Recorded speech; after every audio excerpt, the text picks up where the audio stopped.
అంగీకారం కూడా తెలిపింది. ఇక డిఎస్పీ భీమిరెడ్డి ఆస్తుల మజాక 200 కోట్లకు పైగా అక్రమాస్తులు బట్టబయలు. ఇక చూసుకుంటే బోర్డు మార్కులకు 50% వెయిటేజీ. సో నీట్ జేఈ ప్రవేశాల్లో ఇది. సో కేంద్ర ప్రభుత్వ యోచన స్టూడెంట్లపై పరీక్షల ఒత్తిడి తగ్గించేందుకే ఈ నిర్ణయం తీసుకుంది. స్కూల్ సిలబస్ నుంచే ఎంట్రన్స్ ఎగ్జామ్స్ ప్రశ్నలు ఇచ్చే ఆలోచన. ఇటీవల పేపర్ లీకేజీలు, మూల్యాంకనంలో లోపాలపై దేశవ్యాప్తంగా చర్చలు కూడా నడుస్తున్నాయి. ఇక స్పీడ్ పోస్టులో గంజాయి సప్లై 21 రాష్ట్రాలకు పార్సిల్ పంపిస్తున్న ముఠ. ముంబైలో 1000 మంది కస్టమర్లు, దేశవ్యాప్తంగా 1,00,000కు పైగానే ఉన్నట్టు కూడా అధికారులు గుర్తిస్తున్నారు. మెడిసిన్ పేరిట స్పీడ్ పోస్టులు, కొరియర్ల ద్వారా విమానాలు, రైళ్లలో కూడా రవాణాలు జరుగుతున్నాయి.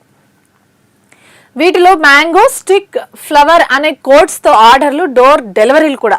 ప్రతి ఏటా 5 కోట్ల దందా చేస్తున్న జార్ఖండ్ గంజాయి గ్యాంగ్. సో జార్ఖండ్ లో హెచ్న్యూ సర్చ్ ఆపరేషన్ ప్రధాన నిందితుడు సత్యం మిశ్రాను కూడా అధికారులు అరెస్ట్ చేశారు. ఇక ముంబైని ముంచెత్తిన భారీ వర్షాలు. గడిచిన 24 గంటల్లోనే 200 మిల్లీమీటర్ల వర్షపాతం కురిసింది అక్కడ. ఇక మ్యాన్ హోల్స్ లో పడి వ్యక్తి మృతి, కరెంట్ షాక్ తో బాలిక మృతి. ఘటనలపై మహారాష్ట్ర సర్కార్ సీరియస్ అయినట్టు కూడా తెలుస్తుంది.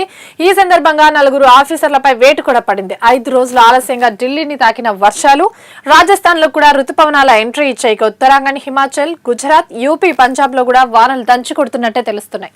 ఇవాళ వార్తాపత్రికలోని ప్రధాన వార్తలు చూద్దాం. ముందుగా ఈనాడు చూసుకున్నట్లయితే విధి లేక వీపీజీ రామ్జీ అమలు చేస్తున్నామంటూ కూడా మంత్రులు వెల్లడించారు. సో నిన్న జరిగిన ఈ కేబినెట్ భేటీ ఏదైతే ఉందో దానికి సంబంధించి అందులో జరిగిన చర్చలు కానివ్వండి, ఒప్పందాలు కానివ్వండి, దానికి సంబంధించిన నిర్ణయాలను కూడా మంత్రులు ఇక్కడ వెల్లడించారు.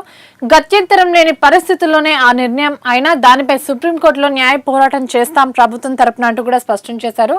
ఇక ఉపాధ్యాయులు, లెక్చరర్లు, సిబ్బందికి అల్పాహార, పాలు, మధ్యాహ్న భోజనం కూడా ఏర్పాటు చేస్తోంది ప్రభుత్వం. సో అలాగే సూపర్ స్పెషాలిటీ ఆసుపత్రుల బలోపేతానికి 6,278 పోస్టులు కూడా భర్తీ చేయనుంది. ఇక మూసి పునర్జీవంపై ప్రాజెక్టు మొదటి దశకు పరిపాలన అనుమతులు కూడా లభించాయి. ఇక జిల్లాలో భారీగా గోదాముల నిర్మాణం, రాష్ట్ర మంత్రివర్గంలో కీలక నిర్ణయాలు ఇవి. ఇక్కడ చూసుకుంటే మూసీపై వాడివేడి చర్చ జరిగింది. సో మంత్రివర్గ భేటీలో జరిగిన చర్చ ఇది. సో నదిలోకి మంచినీళ్లు ఎక్కడి నుంచి వస్తాయన్న మంత్రి ఉత్తమ్. సో ప్రతిపక్షాల్లా మాట్లాడితే ఎలాగన్నా మరో సీనియర్ మంత్రి. సో ప్రాజెక్టుపై సమగ్రంగా వివరించిన ముఖ్యమంత్రి రేవంత్ రెడ్డి సాగునీటి ప్రాజెక్టుల సవరించిన అంచనాల ఫైళ్లు రాలేదంటూ కూడా మంత్రి ఉత్తమ్ తెలిపినట్టు తెలుస్తుంది. సో 17న కేబినెట్ సమావేశంలో ముఖ్య ఎజెండాగా చర్చిద్దామంటూ కూడా సీఎం తెలిపినట్టే తెలుస్తుంది. ఇక మరో అవినీతి అక్రమార్కుడి గుట్టు కూడా బట్టబయలైంది. ఇక బెంగళూరులో ఎకరం వాణిజ్య స్థలం, కర్ణాటకలో మరో 44 ఎకరాల వ్యవసాయ భూములు. సో అవినీతి నిరోధక శాఖకు చిక్కిన police computer service DCP Bhimireddy. ఇక ఇంట్లో 2 కిలోల బంగారం, 20 కిలోలకు పైగానే వెండి కూడా లభ్యమైంది. స్థిరాస్తుల విలువ 200 కోట్లకు పైగా ఉంటుంది అంటూ కూడా అధికారులు అంచనా వేస్తున్నారు. ఇక నిన్న జరిగిన Congress versus BRS political high drama ఏదైతే ఉందో దానికి సంబంధించి ఇక్కడ చూసుకుంటే గురుకులాల టెండర్లపై మాటల యుద్ధం. చర్చకు ఇరు పార్టీల నేతల సవాళ్లు, ప్రతి సవాళ్లు. ఇక తెలంగాణ భవన్ వద్ద బీఆర్ఎస్ నేతలను అడ్డుకున్న పోలీసులు, తోపులాటలో పడిపోయిన హరీష్ రావు, స్వల్ప గాయాలు కూడా. ఇక గన్ పార్క్ వద్ద సుమారు 2 గంటల పాటు ఎదురు చూసిన మంత్రులు. పరస్పర ఆరోపణలతో అధికార విపక్షాల మధ్య రాజకీయ హై డ్రామా నడిచింది. ఇక ఏఐ ఆధారిత కల్పిత తీర్పులు వినాశకర పరిణామమే. సో అవి న్యాయ వ్యవస్థపై, భోపాల్ గ్యాస్ వంటివే. బాధ్యులపై కఠిన చర్యలు తీసుకోవాలి. సో దివాలా కేసులో ఎన్టీసీఎల్టీ నిర్ణయాన్ని కొట్టివేస్తూ సుప్రీం తీవ్ర వ్యాఖ్యలు చేసింది. ఇక చూసుకుంటే గురుకులాల టెండర్లపై చర్చకు రాలేదేం అంటూ కూడా కాంగ్రెస్ మంత్రులైతే ప్రశ్నిస్తున్నారు. ఇక మంత్రులు పొన్నం ప్రభాకర్, అడ్లూరి లక్ష్మణ్ కూడా అక్కడ హాజరైనట్టు తెలుస్తుంది గన్ పార్క్ వద్ద. ఇక్కడ చూసుకుంటే చర్చించలేక తోక ముడిచారు అంటూ కూడా బీఆర్ఎస్ నేతలు ఆరోపిస్తున్నారు.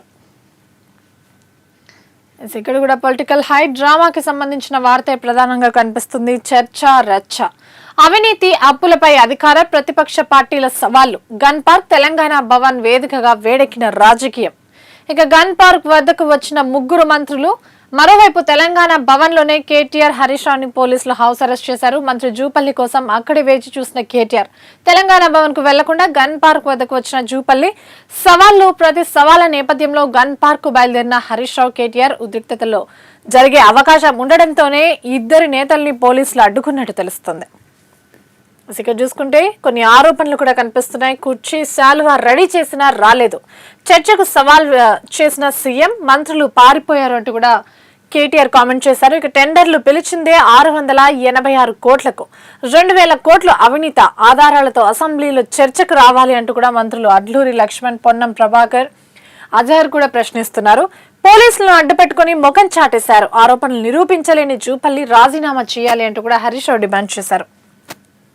ఇక 10 ఏళ్లలో 8.21 లక్షల కోట్ల భారం, ఇది తప్పని కేసీఆర్ తో చెప్పిస్తే రాజీనామా చేస్తా అంటూ కూడా మంత్రి జూపల్లి సవాల్ విసిరారు. ఇక్కడ జీ రామ్జీపై సుప్రీంకు ఇందాక కూడా చూసుకున్న మంత్రివర్గంలో జరిగిన ఒప్పందాలు. ఇక గత్యంతరం లేక రాష్ట్రంలో కొత్త ఉపాధి చట్టం అమలుకు పచ్చ జెండా ఊపింది కేబినెట్. ఇక కేబినెట్ భేటీలో ఈ కీలక నిర్ణయాలు కూడా తీసుకుంది. ఈ చట్టం సమాఖ్య విధానానికి